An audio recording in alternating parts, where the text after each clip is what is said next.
Hey there everybody, Ryan here. Just want to do a quick video to show you guys my UDS. Apologize for the quality of this, I'm just doing it on an iPhone, just holding it in my hand. Today I got a couple pork shoulders on, being smoked over hickory. They've been on for probably about 3 hours now. Let's see. Start off with it's just a usual 55-gallon drum. I got it from a guy in St. Louis here.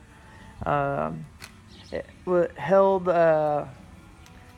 lemon juice concentrate, so it was food grade. So that's always a good start compared to some guys to get oil drums. First thing I would say is that I sanded it down, obviously, and then I just painted it with the satin black grill paint. It's heat resistant up to 1200 degrees, and it seems to work pretty well. There's a little gloss, nothing great, but you can see the reflection a little bit. It's a UDS, it's not too pretty. Biggest thing there was I waited probably about a week in between when I sanded it to when I painted it, and so I'm not sure if it'll show up in this camera or not, but there is a little bit of rust that came through. I know a lot of guys say as soon as you get it sanded, you want to paint it within the next, as soon as possible, really. I'd say within 1 to 2 days. So set some time aside so you can kind of do it all, just to avoid any rust popping through. Obviously you can tell mine's been modified quite a bit from just a standard UDS. First thing I'm going to show off are my dampers I use for temperature control. I have 2 of these from Big Papa Smokers. One on this side and one here on the other side. I gotta say I really enjoy these. Pretty simple to install, pretty straightforward. Open it for more air, close for less air. Right now I'm running about 250. When I get it running, about 225 or 250, whatever I'm cooking at that day, I pretty much set it to right about here. And it'll hold, it's gonna fluctuate a little bit, but honestly it holds a lot better than I ever expected. I also ran a strip of lava lock gasket around just the opening on there. It just kind of goes up and over right just on that little hole right there, just to kind of make sure there's no extra airflow even when you have it totally shut off, if you're trying to shut it down for the evening. Also, it's just, you can see here it's sitting on some wood and bricks. That's just my rigged up level for the incline of the driveway, and it keeps it in place. Doesn't roll away. I did opt to use 4 3-inch casters on the bottom, so I can move rather easily. Moving on. I know a lot of guys say you shouldn't do this, but I couldn't resist. I added a door here to the front. The actual door itself is 8 by 10 inches, and then I cut on the inside here, I cut 8 by 6. So there's 1 inch all the way around of a overlap. And then on that overlap as well, I added the lava lock 1/4 inch gasket as well to keep any smoke or heat from leaking out there, escaping. And then that's just rigged up with the simple hinge there from the hardware store. And then an old latch off a guitar case, I just rigged that up as well. And that door, honestly, I expected it was going to leak at some point, but it really doesn't. It holds rather well, so should pass my own standards there. Moving on here, I have 2 3/8 inch grommets. Those were originally put there for thermometer to, sorry, got a truck driving by here. Those were added there so I can have thermometers that are sitting up on the shelf here, and they'll run through there into the grates or into the meat there. So you don't have to run them underneath the lid. One of my next modifications I made here was I added these 2 shelves to the sides here. As you can see, they're about, I think, 11 inches wide at their depth right here. Just kind of traced the circumference of the barrel and then cut it, stained them. You can also tell I stained this old handle that came on the Weber kettle lid there. That's actually, I'm glad I put those there because I always set meat and stuff on the sides. There's nothing on them now, but set my spray bottle, my beer down right there. Like on that side I have a utensil hanger, so just kind of nifty for keeping all your stuff right there with you. So the next thing is probably the hardest part of this whole build was I opted, instead of the flat lid, to use a Weber Kettle 22-inch lid, which I had picked up from someone for real cheap. I like this way. I thought it was a good route to go. Gives you a little more headroom on top. Not that it's needed. Thing's big enough as it is. So that handle was originally located up here. You can see there's two little, I don't know if it'll show up in this light or not. Two little holes there. I backfilled those with JB Weld, sanded them down. Moved the handle there. Added a cheap little $7 thermometer temperature gauge, running a little over 250, and for $7 it's fairly accurate. I've A/B'd it with a few other ones. Hey, if it works, it works. On the lid here, this is the original Weber Kettle vent on top, and so I left that one as it was, and then I added a second one here. Just, you know, let more air out. But honestly, I think if you're gonna add a Weber Kettle lid, I think one is sufficient. I think two is just adding another variable to temperature control, which isn't exactly necessary. But you know, whatever you decide to do, I'm sure you'll figure out how to make it work.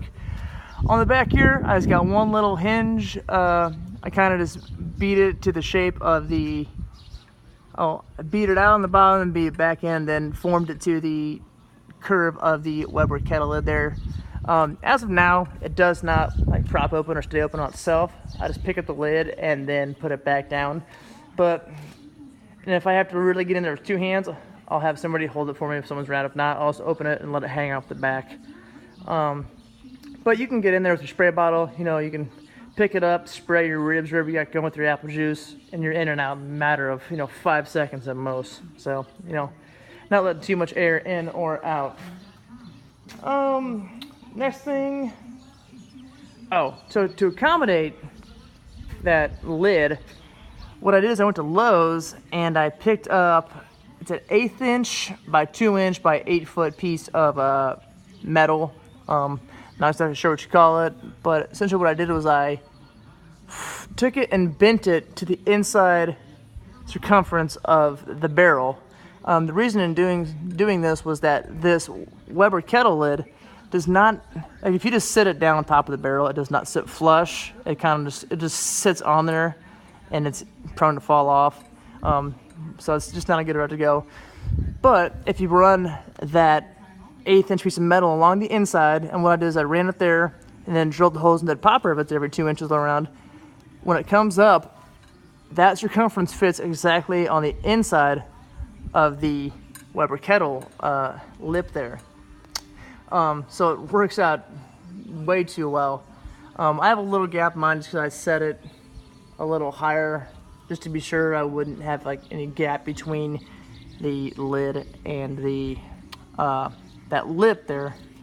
And then to secure it, I had put lava lock gasket there. It runs along the inside of that lip, and then it's on the inside of this. So there's two there. Pretty much everything's doubled up wherever there's a gasket, just to be sure there's no leaks. Also the same with anywhere I put a screw or a nut and a bolt. I put double washers inside and out. And I did that before I painted it. This way it's airtight all the way through. So the next thing, if you inside, I'll show you here in a second. I chose to go with the it's like adjustable, like shelving, closet shelving, and so essentially, it's like I think it's a 1/2 inch wide by 1/4 inch deep, and about every 1/2 inch you can put there's a little pins that go in, and then so I have 4 of those, and so I have one set here, there, and then back, left, and right. And so in doing so, I can move my grates wherever I need them to, and so those shelves start about here and run all the way down to, I believe, this bottom ring. The way I've been using it is I have my top grate sets right about, I'd say right about here. So I have probably about 2 inches in. I'll show you in a second. but I can do a beer can chicken sitting there and stands up plenty fine. And then my second grate is right about underneath where the second gourmet is. And then I have a third grate actually at the bottom here, and that is my diffuser water pan holder, depending on what I'm doing that day. And then on the bottom is my charcoal basket, which I opted just the basic charcoal basket configuration. It's a pizza pan with 4 carriage bolts coming up through it into a charcoal grate that has the expanded metal going around in a circle. And that actually sits right about, that height I think was 3 inches off the pizza pan, and then I did 9 inches on the expanded metal, so it sits at 12 inches, or might be 13 or 14. It sits literally at the right level of my, inside my door. So I have between here and here open, so when I open this door, I can throw in more wood, more fuel if necessary, or more charcoal, but in my experience, you shouldn't have to. I've done a couple briskets. Like I said, I got 2 pork shoulders on, and I should have more than enough fuel to get me through that whole smoke. Give you a quick view here inside. Got another thing in there. So I got a water pan down there today. That's kind of got the brine I used. Pretty simple. I don't know if you can see that grate. These are actually Weber kettle grates. I have 3 of them, and they fit in there like a glove. There's about a 1/4 inch of play all the way around, but the just the diameter, circumference of a Weber kettle and the 55-gallon drum, they work out too well together. Gives you a little room to modify the insides. Last but not least, I'd say I'm in this probably $300 total. I mean, you can buy or build your own UDS for $100, if you just want a basic one. But if you want to go with the modifications, just spice it up. If you're like me, you got to tinker and you got to modify everything, keep improving. $300 instead of dropping $1,000 on a green egg. I love it. It outperforms my expectations almost every time. Like I said, I get it set to 225, 250, and I check it probably every hour. And if it's rising, I'll knock that damper on the bottom closed. Just one damper, I'll knock it 1/4 inch closed, and then it'll hover. If it drops down, I'll open up one, 1/4 inch. But overall, pretty excited about it. Can't wait to eat these pork shoulders later on the day. Got people coming over. Feel free to shoot me a message if you have any questions. I'm just gonna do one more walk around here so you can see it. Hope you like it. Hope you decide to build one for yourself as well.